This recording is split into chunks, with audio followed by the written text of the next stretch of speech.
sa wakas mga may dumating na rin ang aking order. Ang tagal ko nang inaantay nito.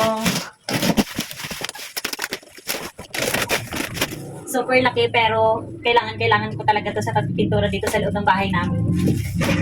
Matagal ko na talaga itong pangarap kasi nga nakaraan pag nagpipintura ako, pumapatong lang ako dun sa table. Yung table, papatungan pa ng isang upuan para lang maabot ko yung bubong namin, yung aming ceiling. Pero ngayon, meron na akong biniling patungan. Open na natin. Tadaan!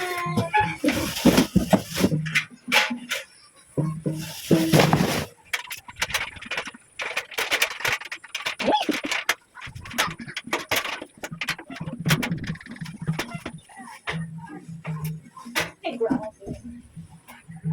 Chung, chung, chung, chung, chung.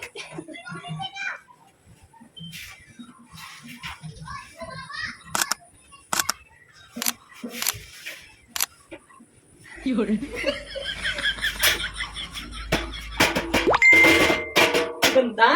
Ganda talaga mga mi, oh.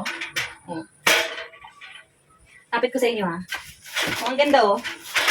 1, 2, 3, 4, 5, 6.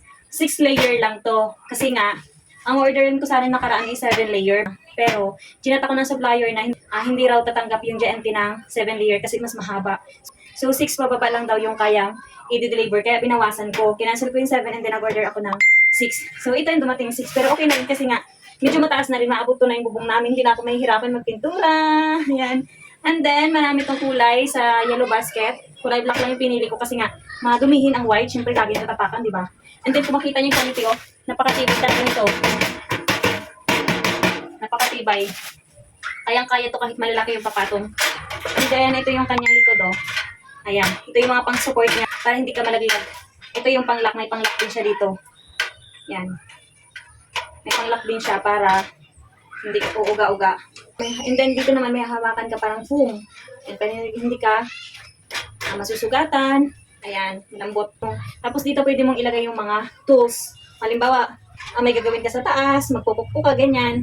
Dito mo lang ilagay yung mga tools mo. Diba? Ang ganda. Unahan ko na pala yung mga manonood sa akin na galit sa akin kapag may mga bago akong ganito ka lalaki o medyo mahal, ganyan. So, ito nga pala is pinag-ipunan ko talaga ito. Commission lang ito ng mga, in-affiliate ko ng mga items. Ayan, inipon ko talaga mga may para magkaroon ako ng ganito. Kasi alam ko may magagalit na naman sa akin kung may mga bago namang makikita sa akin tapos medyo pricey siya. Kasi ito mga may, medyo mabigat din kasi talaga to. Kung sasadyain natin bilhin. Kaya nga hindi ako nakakabili eh. Kasi nga ang medyo pricey din talaga siya. And ang ginawa ko, inipon ko yung mga commission ko para mabili ko yung gusto ko. Medyo maliit lang pa naman yung commission ko. Ayan. Pero kaya-kaya naman. Diba? Excited ako magpintura. Tapos ko na yung pagpipintura sa loob.